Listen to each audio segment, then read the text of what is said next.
여야 현역 의원들과 정치권 현안들을 자세히 짚어보는 전지적 현역 시점. 오늘은 최민희 더불어민주당 의원 나와 계십니다. 어서 오세요. 예, 안녕하세요. 남양주시 갑 화두수동 후평평내 국회의원 최민희입니다. 예, 요새 노동이 고되시죠?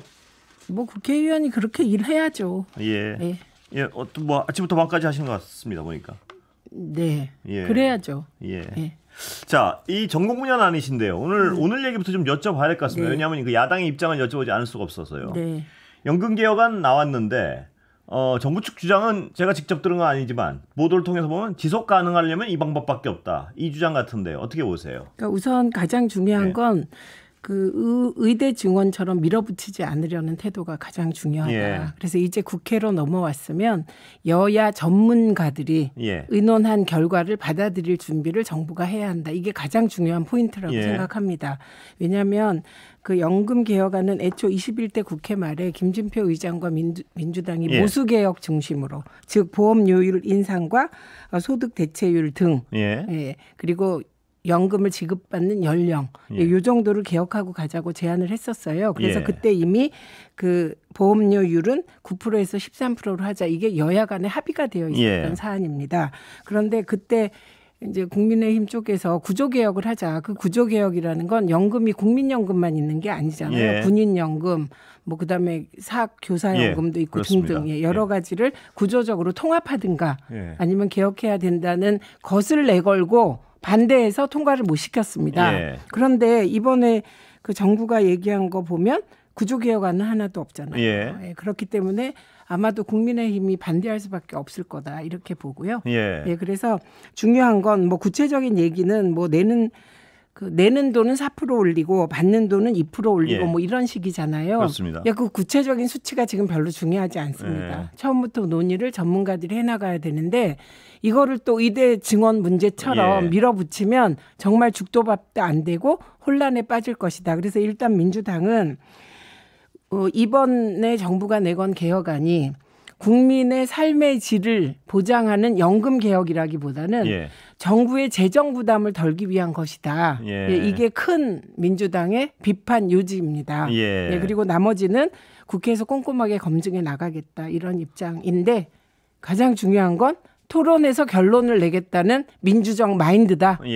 윤석열 대통령의. 이걸 강조드립니다. 근데 제가 궁금한 건요. 지금 여소야대란 건 뻔히 알고 있을 텐데 여당도 별로 좋은 소리가 안 나와요. 그러면 이게 통과가 불가능한 건 알 텐데 왜 그럴까요? 이거 정치인으로서 한번 저는 국회를 인정하지 않는다고 생각하고 저는 이 모든 게 그 손바닥에 왕자 새겼을 때 이미 예측됐다고 생각합니다. 국회를 대통령, 왕으로서의 대통령이 뭔가 밀어붙이면 무조건 오케이 하는 존재. 그래서 민주당의 여당화. 저는 지금 여당이 그러고 있다고 보거든요. 근데 이 연금 개혁은 참 그 국민의힘도 면 빠지게 된 거죠. 그래서요. 그러면 하나만 더, 그러면 이렇게 하면 안 돌아갈 거란 걸 확연히 알 텐데. 이 안 그대로 국회를 통과할 수 없다. 그럼 확연히 알 텐데 왜 그럴까요? 그러니까 이게 선제적 거부권 행사다. 이 얘기가 나오는 게 그런 취지입니다. 선제적 거부권 행사다. 거부권 행사의 명분을 만들기 위해서 그런다.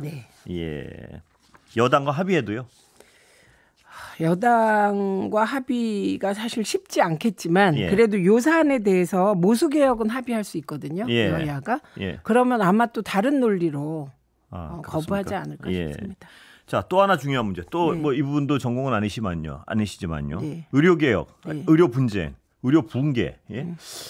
이거 굉장히 심각하다는 건 지금 뭐 여야를 할 것 없이 공감대가 있는 것 같습니다. 어떻게 해야 됩니까? 보시기에. 어떻게 생각하세요? 야당으로선. 이게 박정희 시대를 대통령의 머릿속에서 지우시면 됩니다. 박정희 전두환 시대에는 대통령이 마음먹으면 그냥 밀어붙일 수 있었어요. 그런데 지금은 그런 시대가 아닙니다. 그리고 저는 그 의사들을 존중해야 된다고 생각합니다. 문재인 대통령께서도 문재인 정부도 의대 증원하려고 그랬어요. 그때 400명 플러스 마이너스 알파였는데 그 의사들이 반대했기 때문에 그건 중요한 한 주체가 반대했기 때문에 결론을 못 냈습니다. 그런데 이 정부가 문재인 대통령이 생각했던 그 정도의 안을 제시했다면 전 이번엔 통과됐을 것 같거든요. 그래서 이거는 대통령 머릿속에서 내가 하는 건 다 선이고 내가 다 옳기 때문에 누구도 반대하면 안 돼.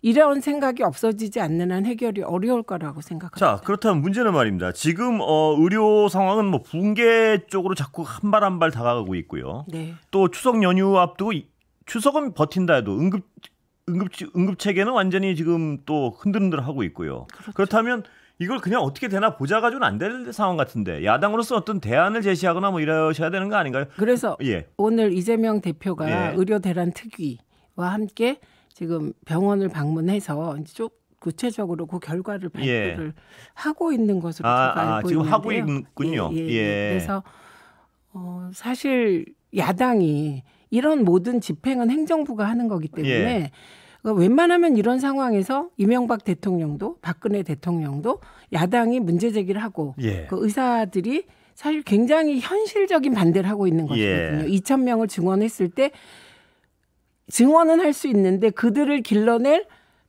교수는 즉시 증언이 안 되는 거잖아요. 그렇습니다. 이건 굉장히 현실적인 비판이거든요. 이런 거 받아들였죠. 그래서 저희들도 이런 대통령을 처음 보기 때문에 그냥 현장을 가고 문제 제기하고 지금 이러고 있습니다. 근데 저도 93세 노모가 있기 때문에 어떻게 추석을 대비해야 되지 지금 걱정이 크죠. 갑자기 큽니까? 아프시면 어떡하지? 뭐 이런. 뭐 아기와 노인을 모시는. 네, 저희는 그냥 동시에 있습니다. 11개월 아기와 93세 노모가 있는데 아주 불안해서 지금 가는 길에 뭔가 비상약을 사야 되나 뭐 이러고 있습니다. 그렇습니다. 국민들 중에도 그런 분들이 얼마나 많겠습니까? 지금. 오늘 지금 어떤 대책을 내놓고 있는 상황이란 말씀이시죠? 네, 방문하셨고 그와 관련된 발표를 한다든가 그런 거 보고 제가 들어왔습니다. 문제는 지금 여당조차 어떤 대안을 제시하지 못하고 있고 용산은 의지가 없는 것으로 해석되고 있고요. 이 의지가 그다음에 어떤 이 상황의 어떤 상황 판단의 인식도 전혀 다릅니다. 그러니까 전혀 문제 없이 의료 응급실 체계가 돌아가고 있고 그리고 문제 제기하는 기자들에게 그럼 직접 의료 현장에 가봐라. 그래서요. 그런데 지금 의료 현장에선 위험한 일들이 벌어지고 있고 특히 2살 아가가 지금 의식불명 상태에 한 2달째인가 빠져 있다는 거잖아요. 한 달인가? 이건 굉장히 큰일이거든요. 그런데 한동훈 대표가 지금 뭔가를 푼다면 풀 수 있는 위치에 있는 사람이죠. 근데 안 된다는 게 드러나지 않았습니다. 그러니까 저는 이게 여당에 대해서도 이거는 너무 심한 독재적 운영 같은데요. 대통령의. 근데 비슷한 연결고리로요. 최상병 특검도 거의 비슷하게 안 돌아가고 있는 상황 같습니다. 마찬가지로. 근데 이건 정말 이상한 상황인데 한동훈 대표가 제3자 특검안을 내놨잖아요. 그거를 민주당이 받겠다 그랬어요. 그랬더니 갑자기 공작 제보인가 제보 공작인가 그걸 넣자 그러니까 또 그것도 받겠다 그랬어요. 그리고 이재명 대표가 대표 회담할 때 그 이후에 또 무슨 제안을 해도 우리는 긍정적으로 다 검토하겠다고 했거든요. 그런데 지금 그거를 공개적으로 못 받는 건 제가 보기에 그 용산에 대하여 한동훈 대표가 전혀 영향력도 없고 그리고 여당 내에서도 한동훈 대표에게 룸을 안 열어준다 전혀 이렇게 봐서 한동훈 대표도 처지가 참 딱해 보입니다. 본인도 그런 비슷한 말을 했다는 보도도 있습니다만 그건 모르겠습니다. 그렇다면 이 상황에서 한동훈 대표는 협상 당사자로서의 어떤 권력이 없다는 판단 비슷하게 하신 것 같은데 대통령제 하에서 여당 대표가 그 상대적인 영향력, 권력을 갖는 것은 대통령이 열어주는 거지. 그렇겠죠. 이게 아니면 본인이 권력 투쟁을 해야 되는 겁니다. 그런데 한동훈 대표가 아직 이렇게 해야 될지 저렇게 해야 될지 태도를 분명히 못 정한 게 아닌가 싶습니다. 그렇다면 지금 이 어떤 교착 상황을 풀어나갈 길은 야당 대표와 대통령의 정상회담 이거밖에 없다고 보시는 건가요? 네. 근데 직접 무엇보다 의사들의 진정성 있는 비판은 용산에서 수용해야 이 문제가 해결됩니다. 제가 생각해봤는데 이걸 돌파하려는 용산의 전략은 제가 보기에는 의사들을 막 비난해서 예를 들면 누군가 사망했다. 그러면 의사들에게 비난을 돌려서 의사들의 길을 꺾어서 현장으로 돌아오게 하겠다는 건데 의사들은 별로 그럴 마음이 없어 보입니다. 지금 그 단계도 지나버린 것 같습니다. 네, 그리고 그건 정치의 실종이죠. 한마디로. 이게 뭐 계속 질문들이 좀 답답한 얘기가 나오는 것 같은데요. 문재인 전 대통령 수사에 대해서는 야당은 평가는 어떻게 하십니까? 저는 개인적으로 패륜적 물타기라고 생각합니다. 예, 김건희 여사와 김건희 그 경제 공동체는 저는 김건희 여사와 그 어머니가 경제 공동체 같고 대통령께서 그 공동체 안에 들어있냐 안 들어있냐가 쟁점 중에 하나라고 보거든요. 그런데 지금 위기에 빠졌어요. 보면 디올백도 제대로 그건 해명할 수 없는 문제잖아요. 도이치모터스 주가 조작도 윤석열 정부의 검찰이 23억을 벌었다. 22억인가 3억을 벌었다. 이렇게 적시했고요. 그 대통령의 부인 모녀가. 그랬기 때문에 이것도 어디 빠져나갈 길이 없고 최혜병 같은 것도 이종호 씨가 등장하면서 이게 김 여사를 향하고 있고 대통령을 향하고 있잖아요. 거기에 또 세관이 연루된 마약 의혹까지.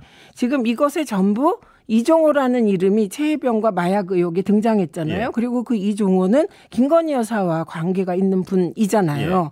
그러다 보니 지금은 빠져나갈 구멍이 하나도 없어 보여요. 그리고 국회가 이제 대통령이나 김건희 여사가 국회를 매우 싫어하는 것으로 보이는데 21대 국회처럼 얌전하질 않잖아요. 적당히 하질 않잖아요. 각 영역에서 전부 정말 열심히 하고 있으니 국회가 눈에 가시가 된 그런 상태이고 그러니까 이재명 대표에 대한 또 별건 수사를 진행하고 다른 한편으로는 안 나오니까요. 이재명 대표한테서 확실한 뭐가. 그러니까 이제 전직 대통령까지. 그래서 민주당의 전직 대통령은 민주당의 정신적 기둥이잖아요. 그걸 흔들어서 민주당은 이 상황을 이거는 민주당 전체를 반국가 세력, 부패 세력으로 몰기 위한 또 하나의 꼼수가 시작됐다. 정치검찰을 앞세운 이렇게 보고 있고 그다음에 세 번째는 악랄한 분열 공작이다. 이게 친명 친문 나누고 막 이렇게 해서 분열 공작으로 저희가 의심하고 있기 때문에 전당적 차원에서 저항하고 투쟁하지 않을 수 없는 상태가 됐습니다. 당이 공식적으로 어떤 기구를 띄우고요. 그 기구는 한준호 최고가 맡기로 했고 아마도 윤건영 의원이 중요한 역할을 같이 하지 않을까 싶습니다. 어제 검찰총장 청문회 혹시 좀 보셨습니까? 제가 바쁘긴 했지만 중요한 거는 챙겨봤습니다. 어떻게 보셨습니까? 어떻게 평가하십니까? 결국 그 박근혜를 탄핵으로 몰고 갔던 윤석열 사단이 지금 전부 복귀해서 윤석열 대통령을 옹이하고 그 커다란 방탄이 사법적으로 이루어지고 있고 그리고 그 방탄은 동시에 민주당을 사법적으로 궁지에 몰아넣을 그런 시스템을 완성하고 있구나 이렇게 느꼈습니다. 이재명 대표에 대한 사법적 판단이 곧 있을 것이다. 뭐 이런 얘기도 많은데 어떻게 당에서 보십니까? 아무도 예측하지 않아요. 사법부 판단에 대해서는. 그러나 어쨌든 이게 3심 제도고 그리고 이재명 대표를 정치검찰과 손잡고 체포동의안 가결로 구속시키려고 했던 핵심 주동자들이 주동했던 분들이 지금 당에 없어요. 그렇기 때문에 그 정치검찰이 뭐 1심 결과가 정치검찰의 뜻대로 혹시 나온다고 하더라도 사실 그렇게 나오면 안 되는데 내용을 보면 지금 뭐 어떤 상황인지 모르니까 그리고 이 사회 전체가 약간 검찰 캐비넷을 두려워하는 분위기 속에서 모두가 일을 하는 것 같아요. 그렇기 때문에 어떤 결과가 나올지 모르지만 어떤 결과가 나오더라도 민주당은 이재명 대표 중심으로 똘똘 뭉쳐서 돌파하는 그런 분위기입니다. 자, 전공 분야로 넘어가겠습니다. 가방이요. 이진숙 위원장 탄핵 소추. 어떤 과정에 있습니까 지금? 어제 처음으로 1차 재판 기일이 잡혀서 최소한의 사실 확인하는 제 표현으로는 그런 단계의 재판이라고 할까 진행됐습니다. 분위기는 어떻게 보십니까? 일단 어제는 분위기는 알 수가 없고요. 그냥 판사는 탄핵 사유를 구체적으로 적시해달라. 하나하나 자료도 그 요구도 어떤 해석하는 분들이 좀 있던데 그건 해석할 만한 요구는 아닌가요 보시기에? 해석하려면 끝이 없는데 그냥 앞으로 저희가 갖고 있는 자료를 꼼꼼하게 제시해 나가면 된다고 봅니다. 그러면 지금 이전에 이루어졌던 박문진 이사들에 대한 새 신임 가처분 신청 받아들여진 거 일단 그건 어떻게 평가하십니까? 일단 저는 아무에게도 얘기 안 했지만 속으로는 이게 인용되지 않으면 이건 정말 대한민국이 무너지는 거라고 생각해서 이유는 딴 거 아니에요. 어떤 방통위원장이 7월 31일 날 임명되고 부위원장이 임명되고 임명 당일 방통위 업무도 파악하지 않고 무슨 군사작전 하듯이 그 MBC 장악을 목표로 박문진 이사와 KBS 이사만 선임한 거잖아요. 그것도 다 선임하지 않고 일부를 선임하고 또 일부는 과거 이사들 중에 임명하고 이런 행태 자체가 너무나 비상식적이기 때문에 저는 이 행태 하나만으로도 이건 재판은 그 재판 결과는 인용 뭐 이런 것도 없이 아예 그냥 받아들여져야 된다고 생각했어요, 속으로. 그런데 뭐 제가 아까 말씀드렸지만 전 사회가 검찰 캐비넷 공포 속에서 다들 살고 있다고 생각해요. 그래서 말은 못했지만 너무 당연한 결과고 방통위 2인 구조에서는 사실 아무것도 하지 말라는 거거든요. 그런데 이번 판결에서 가장 중요한 것은 권태선 이사장 관련 판결에서는 2인 체제가 문제가 있다 정도였는데 이번에는 이런 부분이 있어요. 방통위의 그 방통위 법이 의결 구조는 놔두고 의사 결정 구조를 두지 않은 것. 그리고 방통위원이 해임되면 즉시 그 보고를 임명하게 한 것은 5인 체제에서의 결정을 전제한 것이다. 이런 부분이 있었어요.